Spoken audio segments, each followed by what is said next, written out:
Capítulo 23. Ela estava sozinha na casa, ou seja, sozinha com o pequeno Hugh deitado no seu berço lá em cima, e a tia Joey no quarto dela, na parte dos fundos.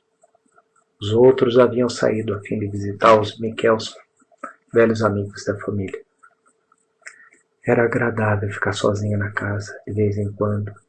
Não com muita frequência, não o tempo todo. Isso levaria à solidão. Tempos atrás ela soubera o que era solidão. Soubera bem até demais. E não queria nunca mais essa experiência. Mas era agradável ficar sozinha desse modo. Sozinha sem a solidão. Apenas por 1 ou 2 horas. Apenas das 9 às 11. Com a certeza de que eles logo estariam de volta. Com a casa inteira só para ela ficar perambulando. No andar de cima, no térreo, nesta sala, na outra.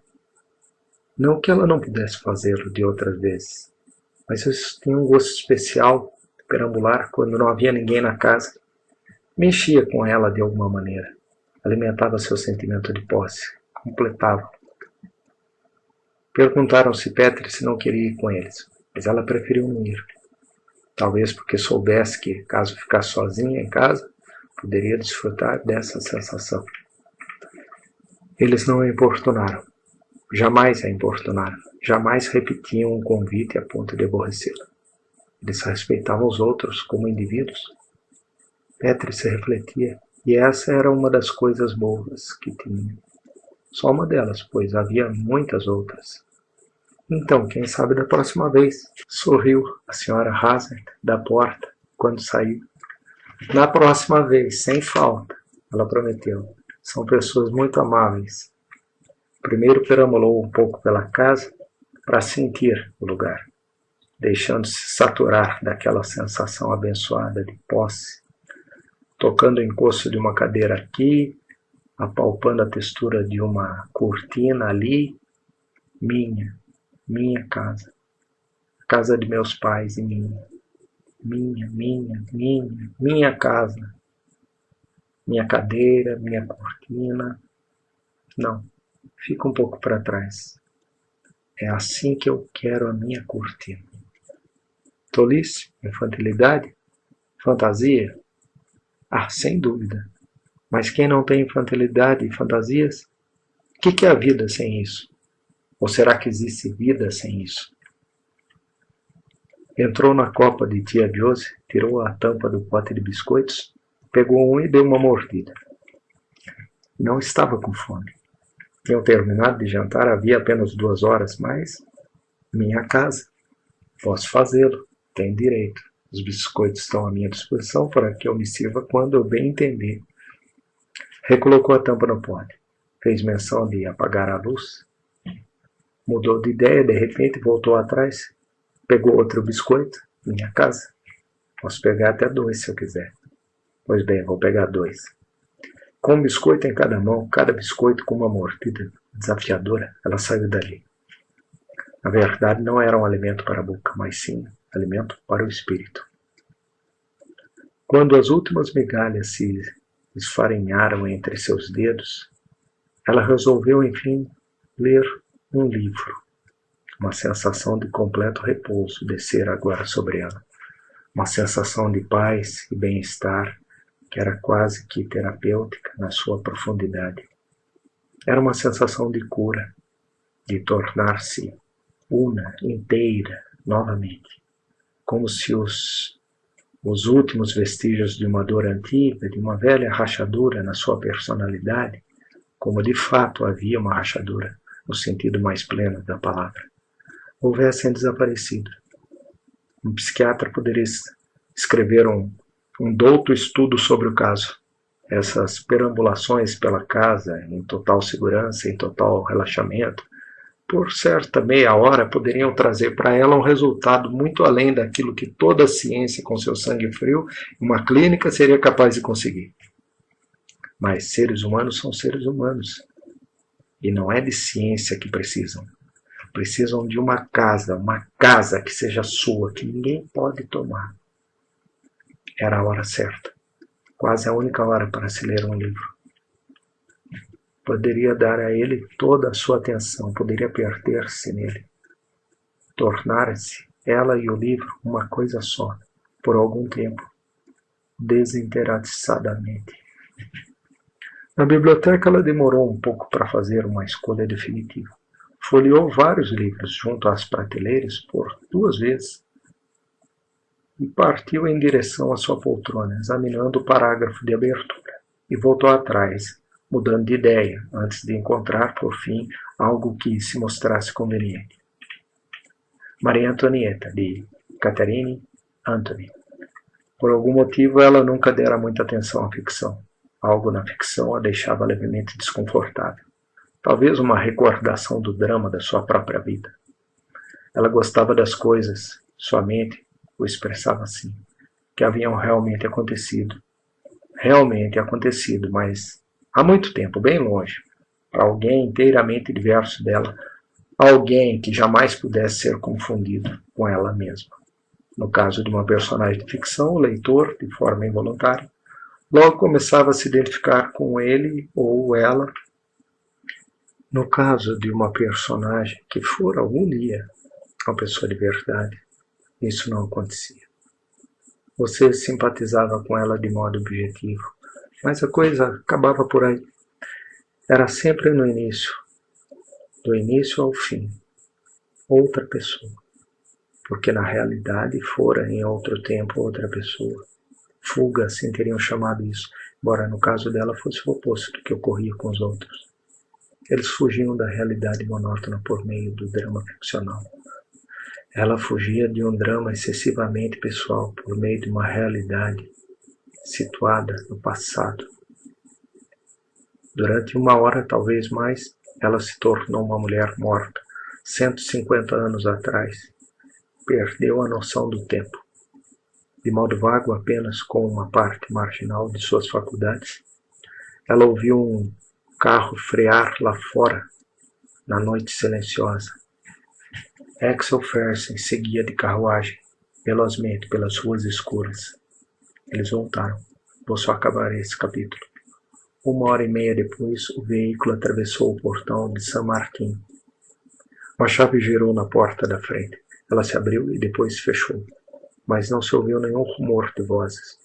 Silêncio vocal, senão silêncio absoluto. Passos firmes e enérgicos de um único par de sapatos ressoaram através do primeiro intervalo de soalhos sem tapete, junto à porta de entrada. Em seguida foram abafados no curso do saguão tapetado. Um pouco adiante, viram um grande coche de viagem empurrado para o canto da estrada. Não, é só o Bill. Não são eles. Foi Bill que acabou de entrar. Esqueci que eles não foram de carro. Os Michelson moram logo depois da esquina. Um grande coche de viagem empurrado para o canto da estrada. Os passos se dirigiram para os fundos.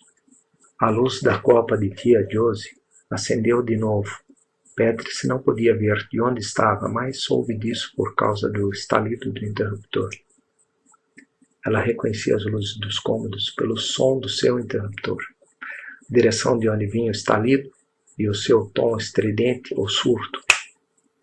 A gente aprende esse tipo de coisa numa casa.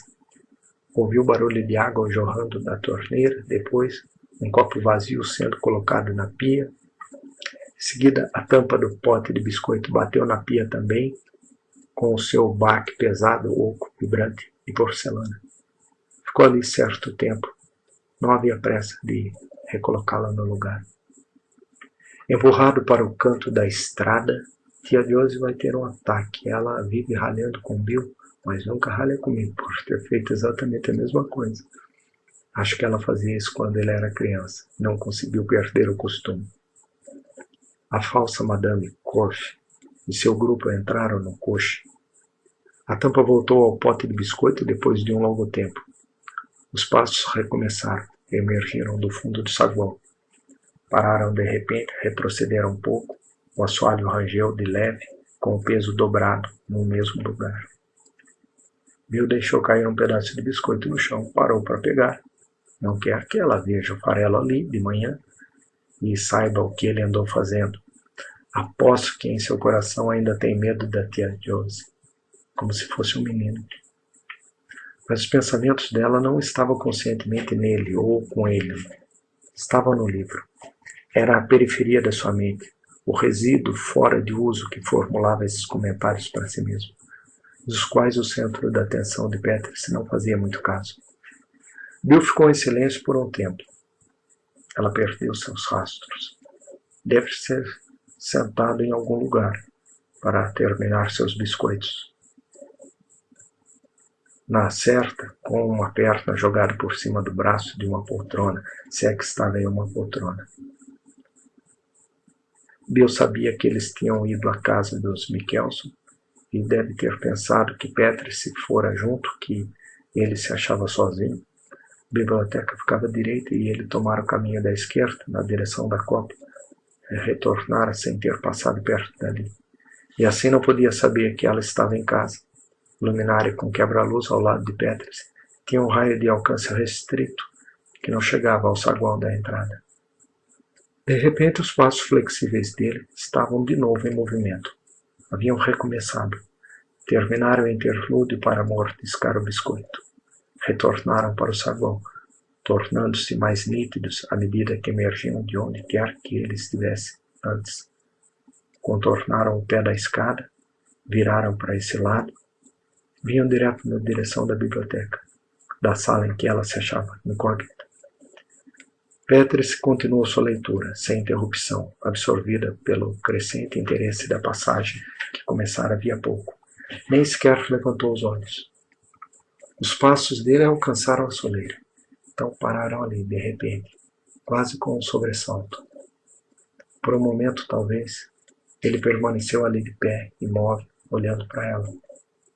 Seguida de forma abrupta, tentou um desajeitado passo de fuga, um passo completo para trás, virou-se, afastou-se de novo. Foi de modo quase subconsciente que ela apreendeu tudo isso. Não em plena consciência, pelo menos não no momento. Estava ali agarrado ao seu pensamento, mas ainda não havia penetrado nela. Por que ele recuou e foi embora assim quando me viu aqui sozinho? E acomodaram-se nas confortáveis almofadas. Ele tencionava entrar aqui. Na verdade, chegou até a porta. Então, quando viu que eu estava aqui, não dei sinal de ter notado sua presença. Ele recuou. Por quê? Por que ele fez isso? Axel Fersen pegou as rédeas. Lentamente o fascínio do livro se desmanchou, desintegrou-se. Os olhos dela, pela primeira vez, se desviaram das páginas.